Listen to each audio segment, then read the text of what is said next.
सोचिए, अगर आपको लगे कि एक मासूम सी बच्ची अपने ही माँ बाप से खतरे में है और आप उसे बचा लें, लेकिन बाद में पता चले कि असली खतरा वही बच्ची है, तो आप क्या करेंगे? कहानी की शुरुआत होती है एमिली जेनकिंस से, जो एक सोशल वर्कर है। एमिली बेहद दयालु है और बच्चों के लिए न्याय दिलाने में हमेशा आगे रहती है। उसका काम है ऐसे बच्चों की देखभाल करना जिनके माता पिता उन्हें सही माहौल नहीं दे पा रहे हैं। उसके 38 केस चल रहे होते हैं और तभी उसे एक नया केस सौंपा जाता है, केस 39। यह केस है 10 साल की बच्ची लिलित सुलिवन का। एमिली जब लिलित से पहली बार मिलती है तो उसे लगता है कि बच्ची बहुत शांत और समझदार है, लेकिन लिलित के माता पिता अजीब तरह के लगते हैं। वे बहुत चुप चुप रहते हैं और लिलित से ज़्यादा बात नहीं करते। लिलित एमिली से धीरे धीरे खुलने लगती है और उसे बताती है कि उसके माता पिता उससे नफरत करते हैं और उसे मारने की कोशिश करते हैं, उसके साथ बुरा बर्ताव करते हैं। एक रात एमिली को फ़ोन आता है कि लिलित के घर कुछ गड़बड़ है। एमिली को यह सुनकर यकीन हो जाता है कि बच्ची खतरे में है।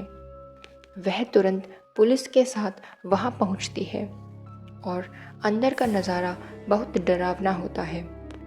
लिलित के माता पिता उसे ओवन में जिंदा जलाने की कोशिश कर रहे होते हैं।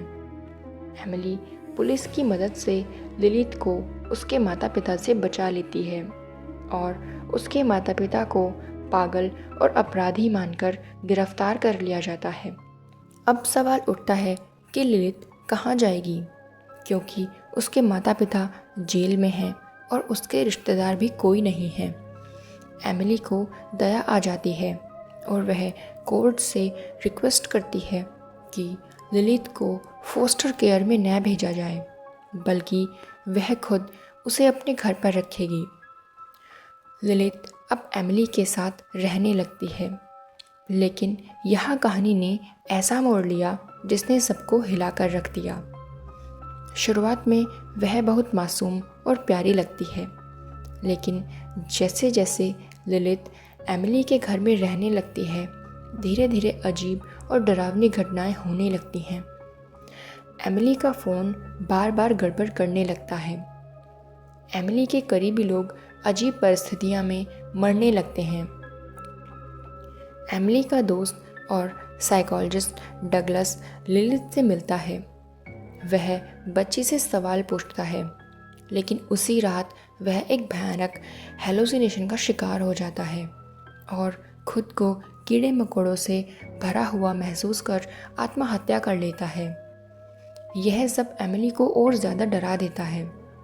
एमिली धीरे धीरे समझ जाती है कि लिलित कोई साधारण बच्ची नहीं है, वह एक शैतानी दानव है जो मासूम बच्ची का रूप लेकर लोगों को फंसाती है।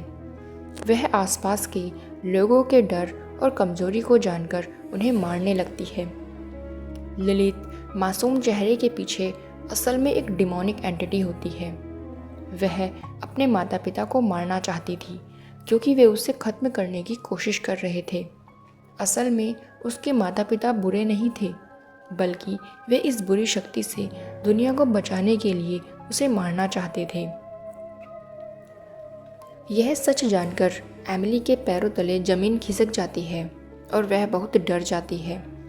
लिलित दिखने में एक मासूम सी बच्ची लगती है जिससे लोग धोखा खा जाते हैं। एमिली को एहसास होता है कि उसने खुद अपनी ज़िंदगी और अपने आसपास के लोगों की ज़िंदगी को खतरे में डाल दिया है। अब लिलित एमिली के जीवन को नर्क बना देती है। वह एमिली के दिमाग से खेलती है, उसके डर का फ़ायदा उठाती है और उसे तोड़ने की कोशिश करती है।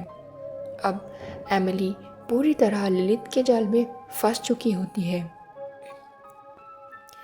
अब एमिली का मकसद होता है किसी भी तरह लिलित से छुटकारा पाना। वह कई बार पुलिस या डॉक्टरों को बताने की कोशिश करती है, लेकिन सब उसे ही पागल समझने लगते हैं, क्योंकि लिलित सबके सामने हमेशा मासूम बच्ची का अभिनय करती है।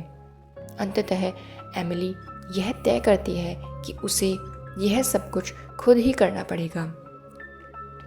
एमिली हिम्मत जुटाकर लिलित से छुटकारा पाने का प्लान बनाती है। वो लिली को चाय में नींद की गोलियां डालकर पिला देती है और सारे घर में आग लगा देती है। और जब एमिली घर से बाहर निकलती है तो लिलित उसे वहीं दिखाई देती है।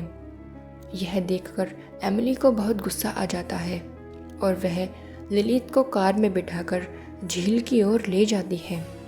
लिलित उसे डराने की कोशिश करती है, कभी अपने चेहरे बदलकर, कभी उसकी माँ की आवाज़ निकालकर, कभी आग का भ्रम दिखाकर।